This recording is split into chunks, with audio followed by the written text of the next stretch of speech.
Okay, let's just simply start with, why Harding, and how did you end up at Harding in the Why first place? Harding? Well, I started out at Kansas State University and would-be basketball player. And I got there at a bad time. They had just finished runner-up to Kentucky the year before national championship, and I stayed there 2 years and went to Emporia State for a year, and I was going to go ahead and get things back together and play at a smaller school, and things didn't work out there, and I was about to get drafted, and so I laid out of school the next semester, and they didn't draft me, so I started, and because of somebody's suggestion, I came to Harding, and that's how I ended up at Harding.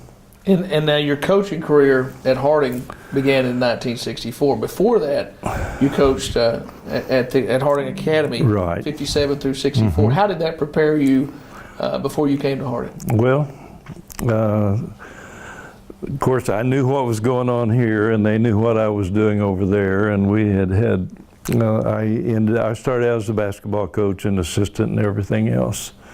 And our head football coach left after 3 years in August, 1st of August. Superintendent called me and said, would you, for 1 year, coach everything? Head coach, I'll have an assistant for you. And so, yeah, I'll do that.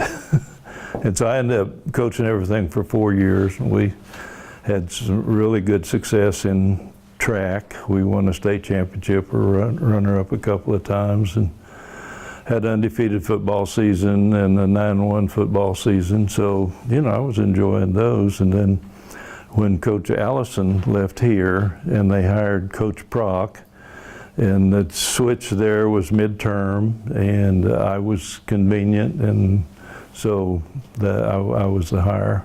I turned down ironically, one of the only other college opportunities I had was the same time, a small college offered me a job as a basketball coach, but I wanted to coach a long time, and I didn't think I could as a basketball coach. It was very stressful to me.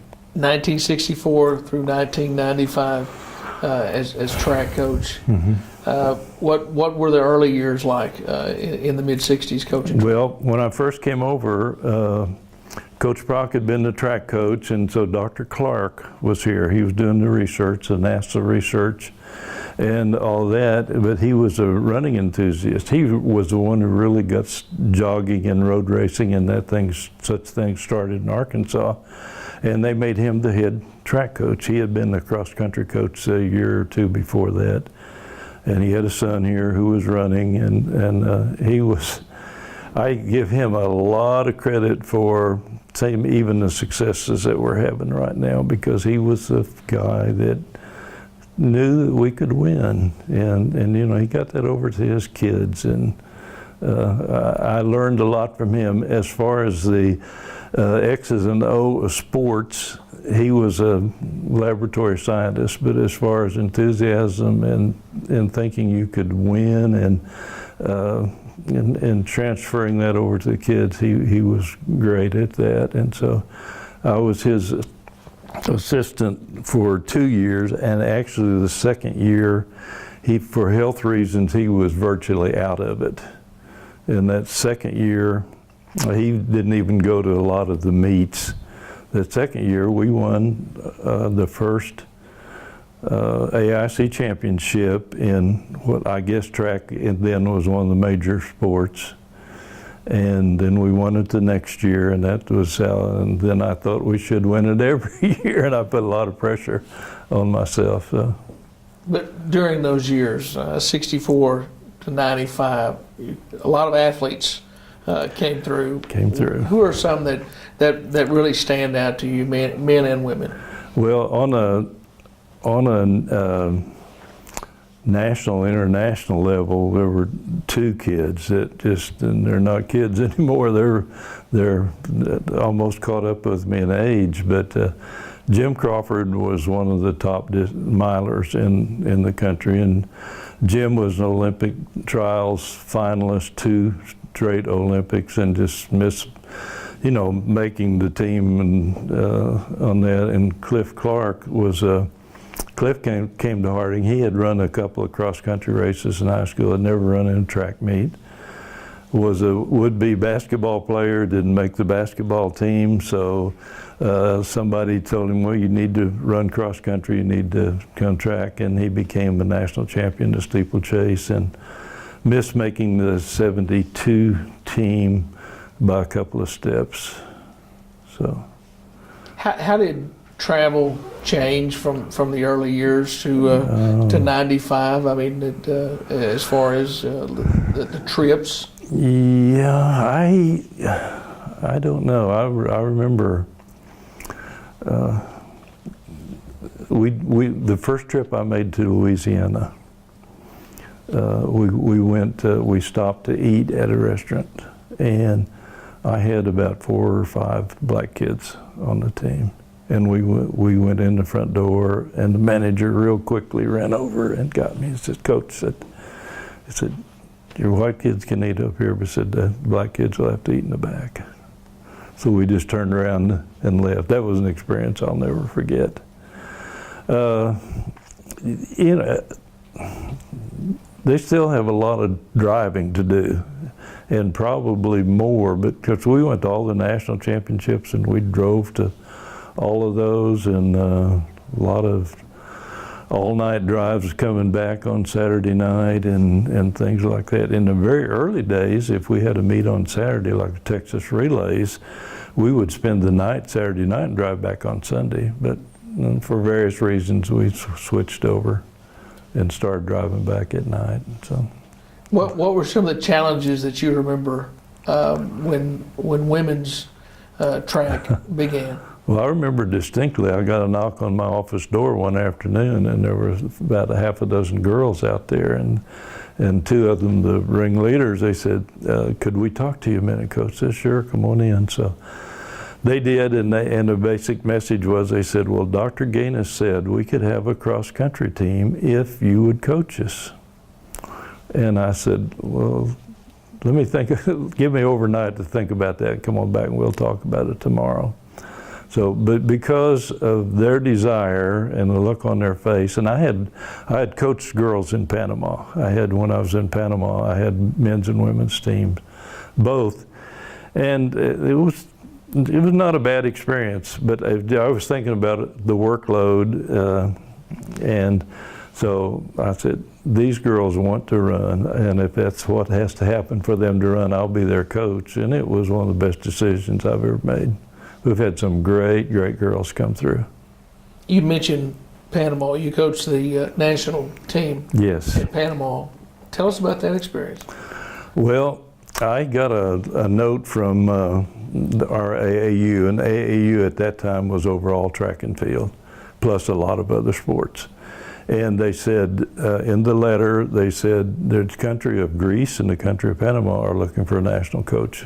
And this was in 69, 70? This was probably in 68. This was in summer of 68 probably. And so with a travel nut that I am, I said, that sounds like that would be interesting. And so I sent back a little note and said I would be interested in being considered for either position. And so then about 2 months later, they got a letter and said, we're recommending you for the job in Panama. And I worked through the contract business with their representative in the UN. Actually, he was here, and we worked it all out, and I ended up going down there. It was a very interesting experience, some really great people. I just,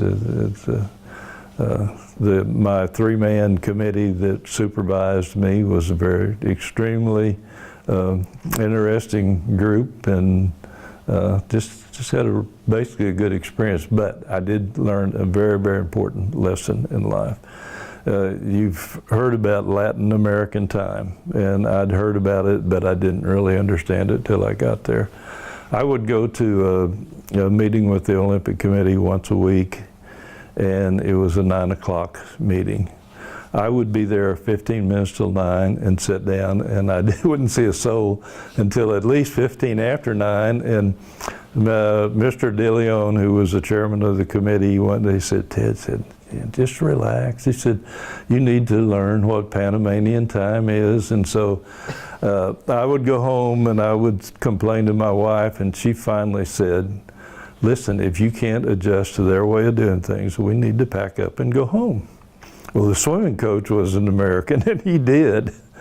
The basketball coach was an American, and he won the championship down there. But he spoke Spanish, and it just did really had a really good experience. What led to your time with USA Track and Field? Well, I was involved. I guess it really started when Henderson State was going to bid for the national NAI national championship, and so I was kind of their spokesman because I had been taking athletes to the national championship, and I knew a lot of coaches, and so I presented our case, and we ended up getting it. And about that time, I was nominated and went through the officer cycle of the NAI coaches and became president, and then later became president of all the coaches of the NAI. And that put me on a level with a lot of the people in NCAA. And at that time, there was a war between the NCAA and the AAU. I don't know whether you remember that or not.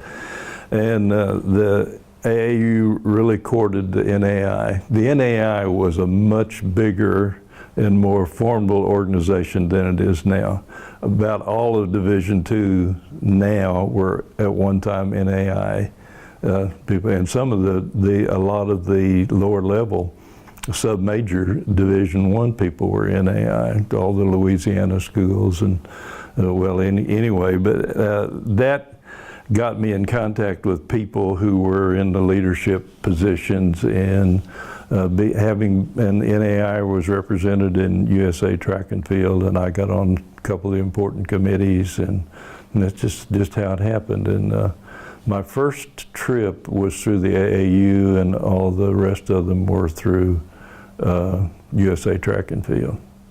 Late in your coaching career, you were also sports information director at Harding. How much of a challenge was that, coaching and also being full-time sports information director? Sports had been my life, and so and I wasn't directly involved in the other sports, but very interested in what was happening in the other sports, and so it was good. I was not the writer that I would like to be, and that was the one thing, and I would give other people that position. Scott worked for me and as a student, and when I was leaving and he really wanted a job, we pushed really hard for him to get it because I knew he would do a super job. But the thing we used to keep in the early days, we kept every basketball stat by hand. There was nothing on the computer then. One thing that happened while I was SID was we computerized everything, and oh, how great it was. And I was fortunate enough to be able to get students who could keep volleyball stats. I would have thought it would have been impossible, really, being so uncomputer savvy.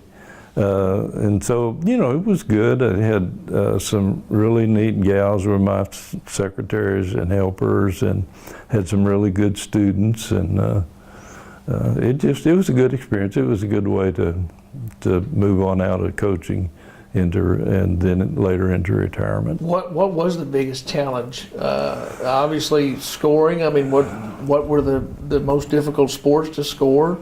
Oh, well, basketball, we never could get our basketball stats to come out. That had to be the most difficult. And of course, there's so many more stats that are kept now and recognized as stats. And like baseball, I mean, we did not do the games as stat keepers. We'd keep a scorebook, and that was our stat keeping. So a lot of things changed, and I think our administration recognized the importance of having good sports information, because when we first got on the internet, we found out that the university might have had 1,000 hits and 700 of those were sports. And so people were interested in what was happening, so we needed to get the word out. And where you've seen that come from, when you talk about keeping the stats, and to see where it is now, and so many of our fans keep up with Harding Sports through our sports information department. What do you think about that? Oh, I think it is fantastic, and I've told you a time or two, I think you do an amazing job. It's really great for Harding, but you know, to think about parents who live in Georgia and their sons playing baseball, and now they can even watch it. And then there was a time when they could keep up with, all they could do is keep up with the stats. And at that time, that was great. So it's just been an unbelievable transformation in what's available to the people who are interested. One more question about your coaching career. A favorite meet, or maybe even that really stands out at you, or cross country or track that really stands out? Yeah. We had the last track championship that we won. It was run down at Henderson, and really Ouachita was a pretty heavy favorite, and we had a good team. But everything came together that night, and helped Ouachita drop the baton, the 400 relay, and so we won that. That was nice. And then, if you allow me one more, in cross country, we had a string of 19 straight conference championships in cross country, and it was along about 13 or so. Tech was really good, but we were able to get everything together and win that one to keep our string going. What does it mean to you when you go out to the track and at First Security Stadium, and it's Ted Lloyd track? It's nice, of course, but it's a little bit of almost embarrassing too. You know, who's that guy? You know, yeah. Obviously, you're in the Harding Athletics Hall of Fame. You were in the first class in 1989. What was it like when you heard about that honor, and what does that still mean to you to this day? Well, I thought it. You know, I was really glad that we did it, and I was. This story I'd tell people frequently. I said, Preacher Rowe was in that class, and I was visiting with him. And I said to him, Preacher, what was the most outstanding moment that you can remember, if you real highlight moment? And he said, it didn't take him very long. He said, and I don't remember which World Series it was, but it was the Dodgers and the Yankees had played several World Series. And he said, first game of the World Series, I was standing on the mound, starting pitcher. They were playing the national anthem, and he said, all of a sudden I realized, this inning I'm going to have to throw to Mickey Mantle and Joe DiMaggio, and he named one other, but he said it worked out. They won the ball game. So, and he was such a great guy. I wish you could have him on this. Yeah.